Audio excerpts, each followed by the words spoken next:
Welcome. I'm Steph, an intuitive hypnotist from Quebec, Canada.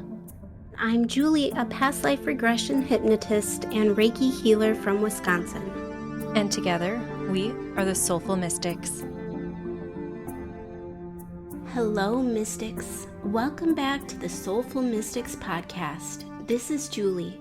I really hope you have been enjoying this month's spooky episodes as much as we have. On today's episode, Steph and I are stepping into the realms of our own experiences, sharing stories that have given us goosebumps, inspired wonder, and left us in awe. From ghostly encounters to unexpected visits from a fairy, and even journeys beyond the physical through astral travel, this episode is packed with stories of the unexplained. So light your candles, open your minds, and join us for a glimpse into our personal encounters with the ghostly and the strange. If you enjoy this journey with us, please show your support by liking, following, and sharing our podcast. And if you feel called, we would be extremely grateful if you could leave us a 5-star rating and review on Apple Podcast. Your support means the world to us and helps other curious souls discover our magical world. And if you'd like to connect with the beautifully gifted Steph, visit soulfulstephanie.com. And if you'd like to connect with me, visit soulseekerhypnosis.com. So, without further ado, let's step into the mystical and strange as we share our own ghostly encounters, fairy visits, astral travels, and cemetery explorations.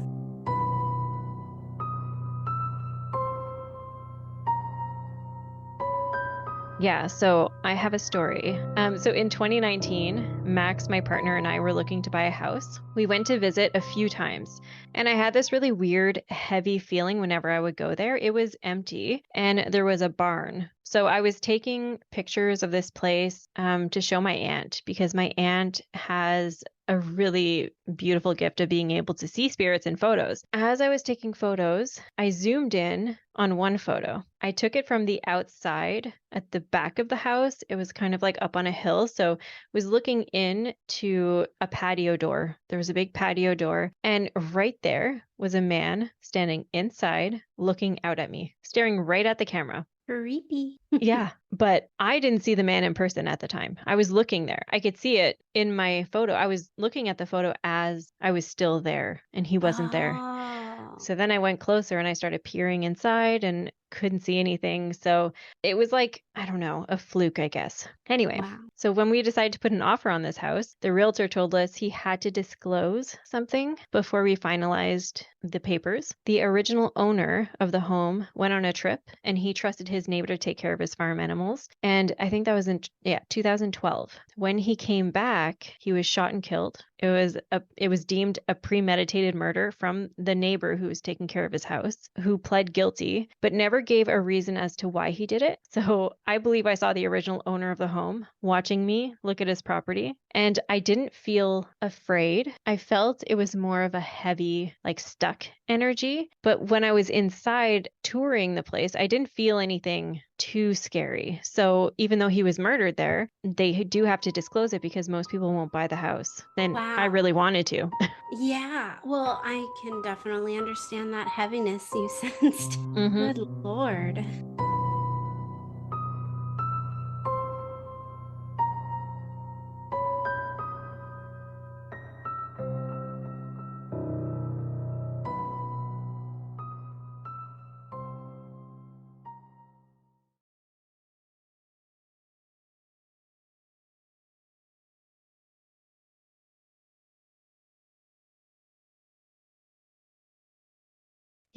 Yeah. So when I first bought my current house, my cousin Mindy, who's also a gifted medium, she came over, and I would say she's not a medium by choice because she's been seeing spirits her entire life, even when she doesn't want to. So I was giving her a tour of my new house. We went downstairs, and she immediately opened the door leading to the storage room under the stairs. She jumped and closed the door without saying anything. So I asked her what she saw, and she said she saw an older woman crouched down on the floor holding something in her hands. So Mindy couldn't see what she was holding because it was something really small, but she said it felt very, very important to her, and she seemed to be guarding holding it. So it was wrapped by both her hands. She said it was something of a family heirloom. She told me not to be surprised if I find something in there. I looked everywhere, couldn't find anything. Until months later, I was having people over, so I went under the stairs to get our extra chairs from the storage room. And the way it's built here is it's cement with just a really cheap, thin carpet thrown over top because we have a drain in there. That's where our hot water tank is, just in case it leaks. It's just better to have it like that. And so when I pulled the chairs out, it pulled the carpet. So the carpet lifted off the floor. It wasn't glued or anything. And I saw something really shiny, just like caught my eye. And I had forgotten what Mindy said, but I put the chairs out and I pulled the carpet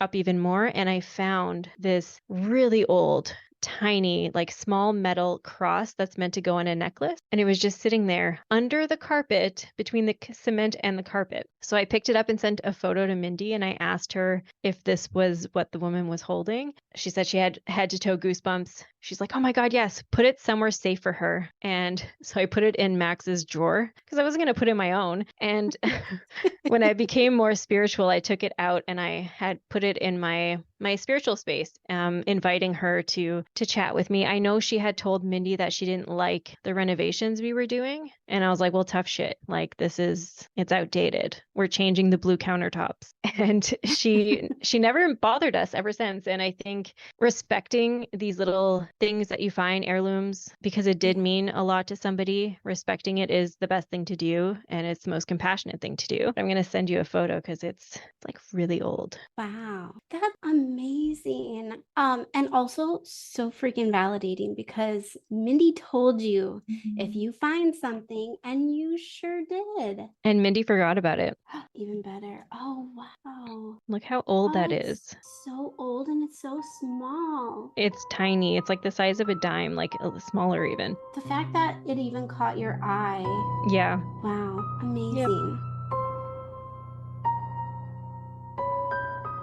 Okay, so let's see. I'm trying to think when this started. It was probably, I'd say 2018, 2019-ish, and that's kind of around the time frame I started becoming more spiritual myself too. I'd wake up to the feeling of footsteps walking on my bed. It was obviously small footsteps, so I would always tell myself, oh, it was China, our a little black pug that passed away in 2018. But the more it would happen, and this was like almost a nightly thing, the more it would happen, I started to realize it is not four-legged, it's two-legged. That would freak me out like a little bit once I started to recognize it. There was one night I could feel this thing running all over me, like it was playing. And this went on for like an hour and a half.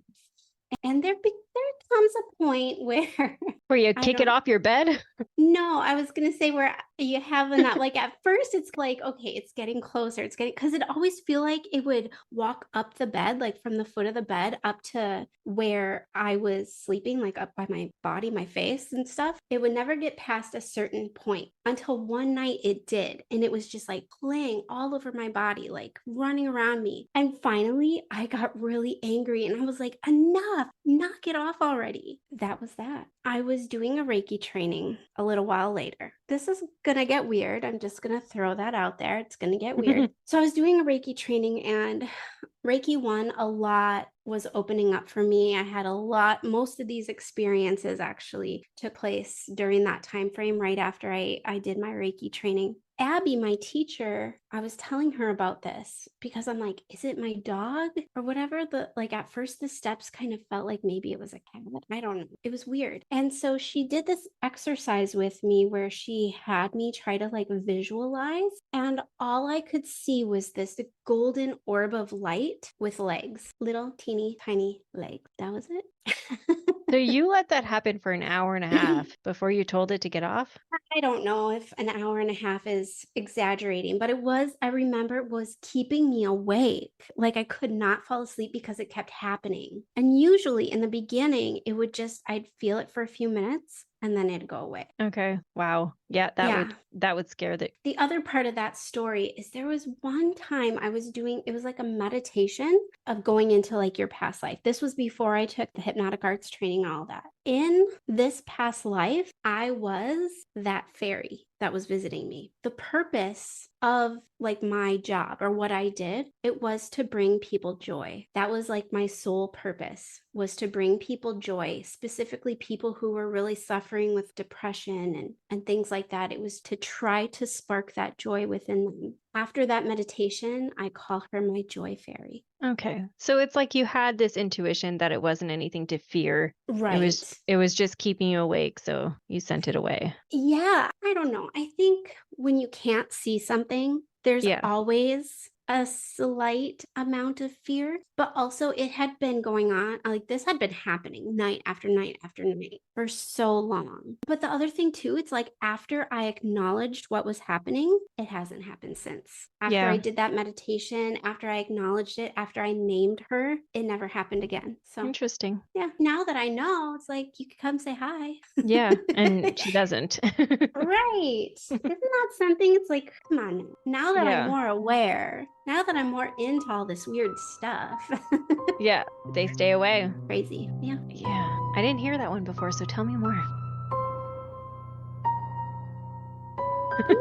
A lot of my stories, as I'm reading the listeners' stories and Mary's stories that she sent in, there's this theme of, oh, I chalked it up to this, or I chalked it up to that, or oh, I'm going crazy. You know what I mean? And it's a lot of seeing shadows in the peripheral. Our front door of our old house had a window on it. The way our house was set up was like you walk in the front door, it's the living room, and then the house goes back.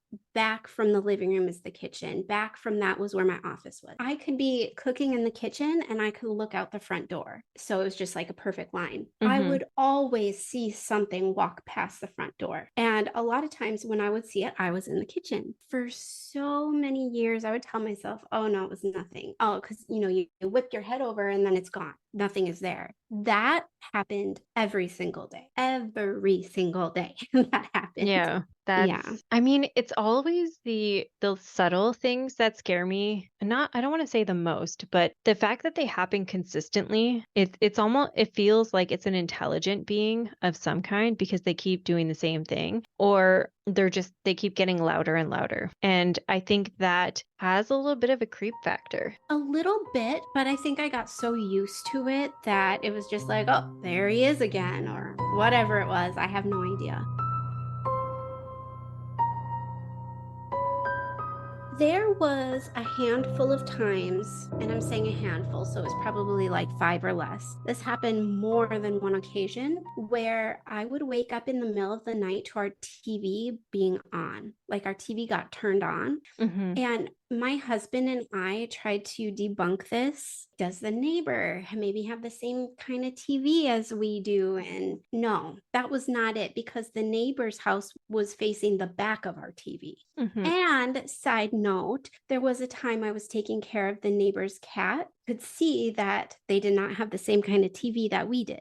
If they're pointing their remote at their TV, it wouldn't have been aimed in our direction. So that couldn't have happened. But when this would happen, it would be so random. It would happen one time and then it'd be months and months and months before it happened again. And then maybe like 2 years and then it'll happen again. There was a good handful of times this happened within like probably a 10, 11 year span of time. That would freak me out, because when you're in a dead sleep in the middle of the night and then you wake up at 3 a.m. because your TV is on, what the fuck? Not pleasant. No, not at all. I have some TV stories that happen still. Max thinks it's just a technical issue with the TV, but it happens like on certain nights constantly. I don't have a remote to turn on and off my TV in the bedroom. We have an Apple TV remote, so we have to physically turn the TV on, and then the rest we can control with the Apple TV. But sometimes when I'm laying there watching TV, it turns off. So frustrating, because then I have to get up, and I have wall-to-wall bed. It's really hard to get out of it, okay? Especially when you have 3 dogs that are just lying around. You have to crawl over them. Anyway, so get out of bed, turn it on, go back into bed. And sometimes it'll happen like 5 times in a row that I just give up and I stop watching TV. And then other times it won't happen at all. But There's no pattern to it. I just feel like Max is trying to convince himself that it's not a spirit because he's terrified of them. And I can hear the click because there's a button on the side and you can hear when you press it, you could hear a little click. Yeah. I could hear that click if I pay attention. He says it's all in my head, but no, I hear the click. So someone's pushing it and it's right at the end of my bedroom. So it's right by the door. And I have a boundary that they're not allowed in my room. But I feel like one of them just crosses that boundary and just that's like the closest thing that they can touch, right? So I don't know. Wow. They're going to mess with you one way or another, huh? Yep. They'll find a way.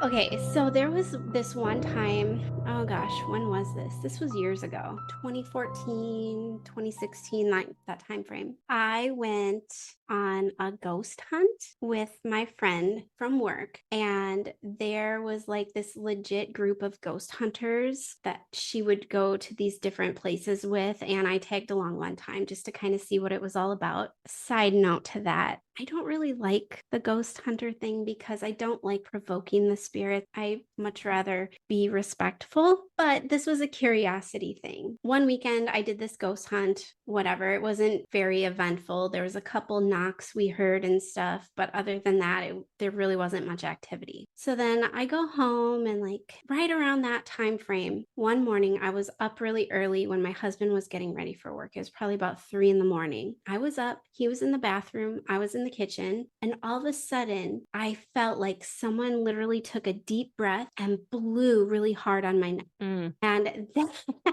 that is probably the most terrified I've ever been in my entire life. So I literally dropped what I was doing and I ran into the bathroom where my husband was.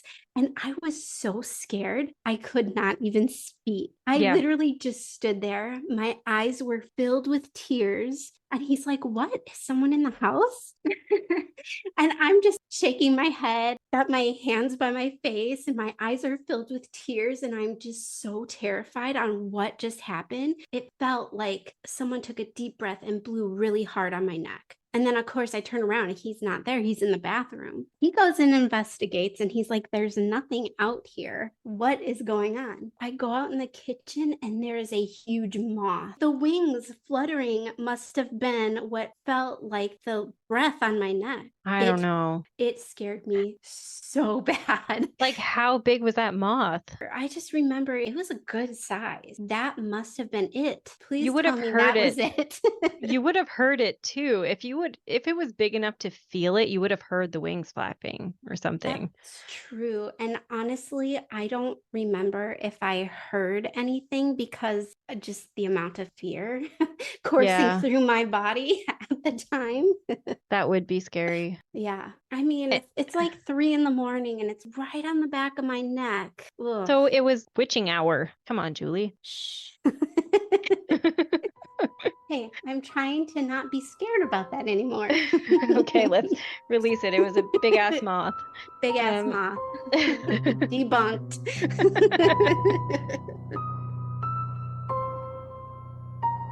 Oh my God. I think living as we do, where we're gifted, but not to the point where it's our choice, I would say. In a lot of these scenarios, maybe it happens spontaneously, but it's not something that we have to live with every day. My cousin Mindy, since she was a kid, seeing spirits at the end of her bed. And I have a rule as well, a boundary that I set, that I never want to see them as they died. I heard stories about what Mindy has seen, and it's just not cool, that if someone got into a car wreck, she would see them that way.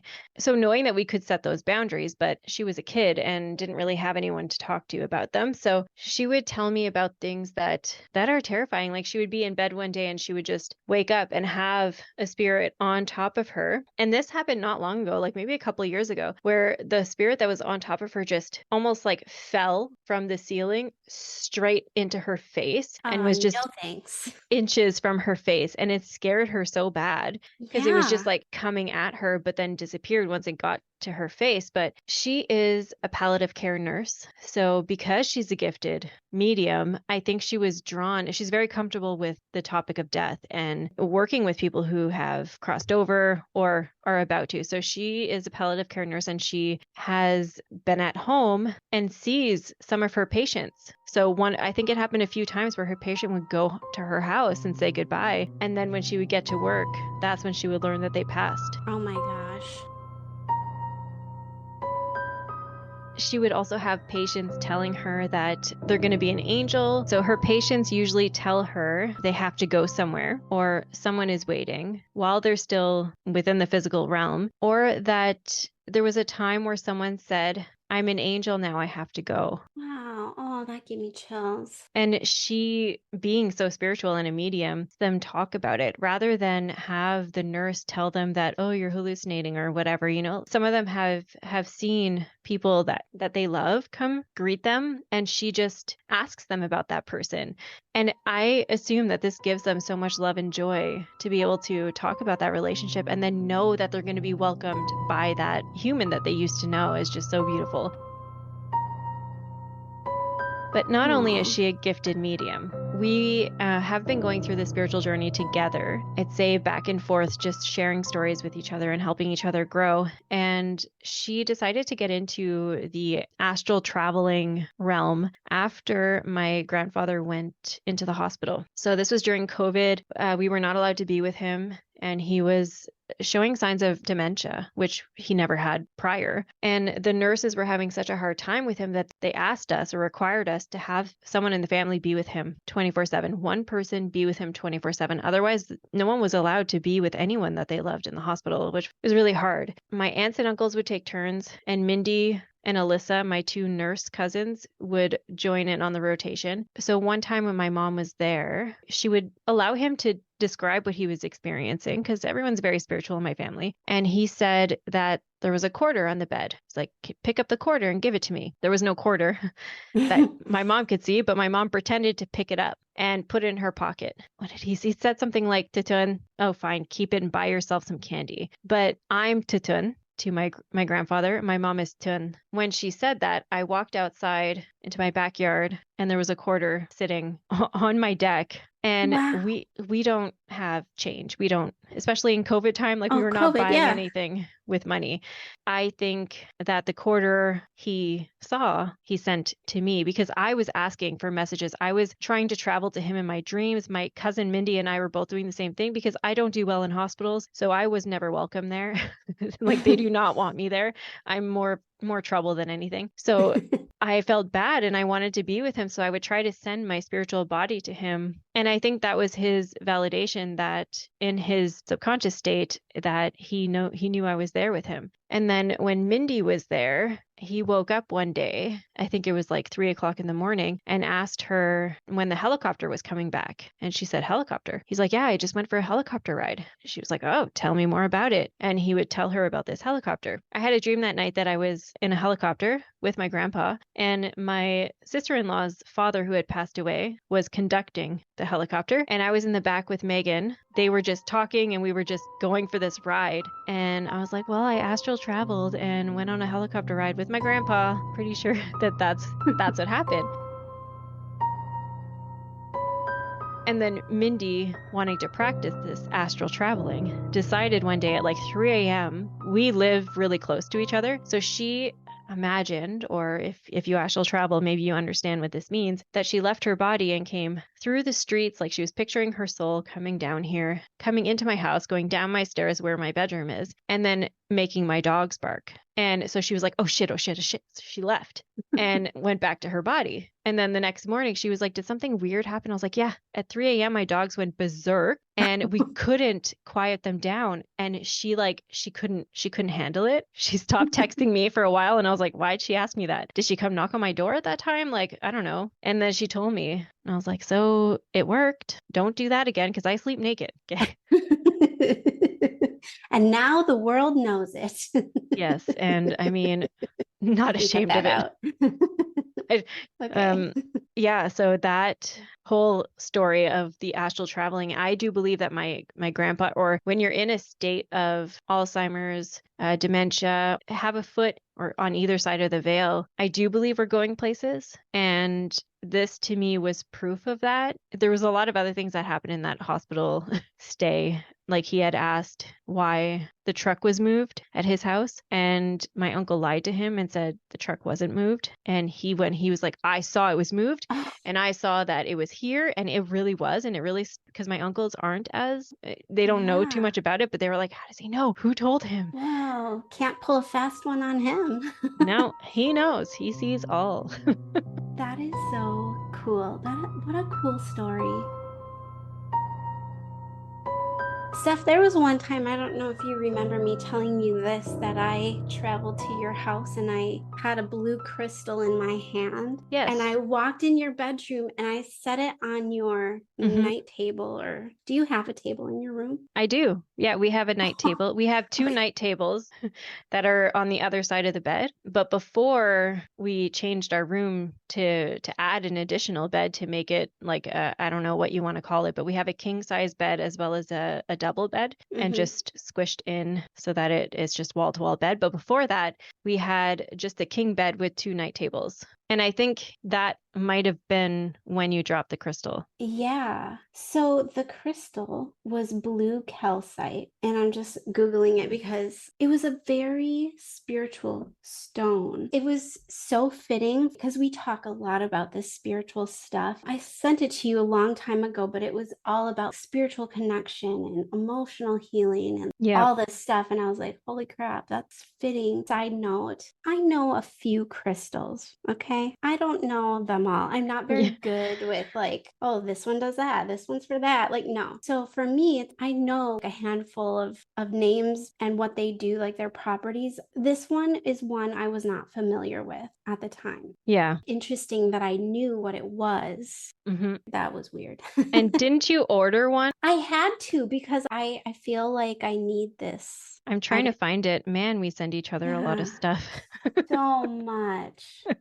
Okay, listen. Trying to go through our text to find a picture. Impossible. Impossible. Even when you go to the media files in link, still impossible. We send a lot. So many. Yeah. I remember that time, and there was a message behind that. Yeah. In some way. An experience that I had about me opening up to my mediumship. Yeah. And it was blue calcite, right? Raw blue calcite crystal. It's very beautiful. It's an angelic connection as well. So it really connects you to your mediumship abilities, but also opens your third eye, and lots of meaning there.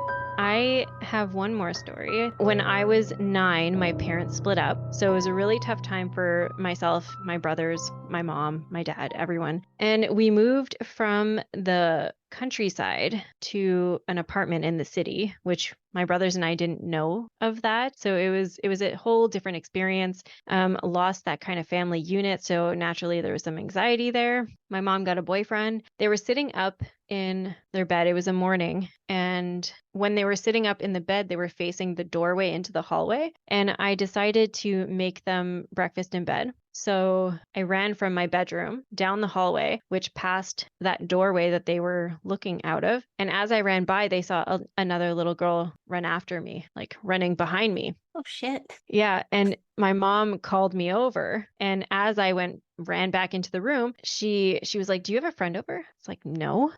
Like, I didn't understand. My mom would know, but they looked shocked. I remember her boyfriend's face at the time, and I was like, okay. And they didn't want to scare me, but I was insistent, like, what? My mom remembers this clearly, like it happened yesterday. She remembers what this young girl looks like because she has followed me throughout my life. And she believes it's my guardian angel. So she has long dark hair with bangs, and she was about my age at that time. But as I grew, she stayed the same. So whatever, long story short, I guess.